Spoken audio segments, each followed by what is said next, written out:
Friends, Japheth was the eldest son of Noah in the Bible. In the book of Genesis, there is a prophecy about Japheth to be living in the tents of Shem. It has a meaning like someone being under someone else's umbrella. It is like Shem playing a protective role for Japheth. Let me explain. This prophecy was given by Noah when Noah and his 3 sons were living together in a place called Arata in the Armenian region soon after coming down from Mount Ararat. Many people explain out this prophecy, but they are hardly convincing because while we are able to see certain territories where Japheth's sons settled from reading the Bible, there isn't much about where Japheth himself lived or what he did after the flood.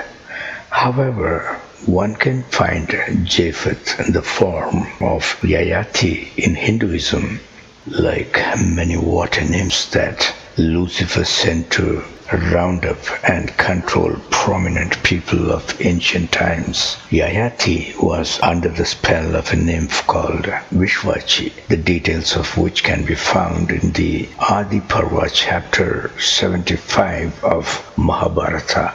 Apparently, Japheth was very carnal-minded and wanted to retain his youthfulness forever. According to Mahabharata, his people were from Uttarakuru, which is the Siberian region.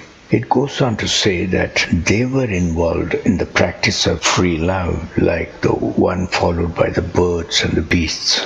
However, it was not regarded sinful as it was stated to have the approval of the rishis and the sanction of antiquity. That's how Kunti, the mother of Pandavas in Mahabharata, had 5 sons from 5 different entities, which was acceptable in a culture. And this group of people who called themselves the Purus came down from the Siberian region and settled in the Gangetic plains where there were many monogamous communities settled already. Now, one can guess what kind of respect they will get from their neighbors. Noah was very concerned. Meanwhile, back in Arata, Noah's righteous son Shem, with no desire whatsoever to be a ruler, was spending his time calling out to his beloved God Yahweh, Narayana, whenever he thought of him. By the way, Narayana means the one who rested on the waters, which is Yahweh, and it has nothing to do with Vishnu, who people think is Narayana, because Vishnu was not even born then. Now, Noah brought Shem and his people among Japheth's people, the Purus, and made Shem their ruler, because Shem was sober and righteous. One can clearly see it in Rig Veda. In Rig Veda, Sranjaya was the title given to Noah, and Shem was called Divodasa. Purus, the descendants of Japheth, were already in Gangetic plains, and Shem became the king Bharat over them. Some people say that Shem the Bharat belonged to a sub-tribe of the Purus. It is not true. If it is so, Shem the Bharat will never become their king. It is Noah's intervention that made it possible. One can see the presence of Noah in the Haripia War, which led to the formation of ancient India.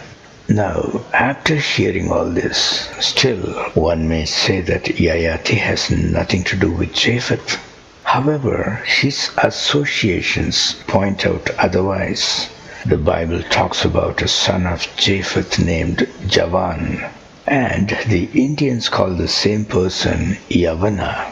Srimad Bhagavatam, 2nd book, 4th chapter, 18th verse states that Yavana was one of the sons of Yayati, who was given the part of the world known as Turkey to rule. So the Turks are Yavanas. And it goes on to say that Yavanas became Mlechevanas, which are the Greeks. The Indians are very familiar with them and had trade connections with them even before the emergence of the Roman Empire. So Yayati is Japheth, and also Shem protecting Japheth's people, and probably Japheth himself is what Japheth living in the tents of Shem is all about, friends. Thanks for watching.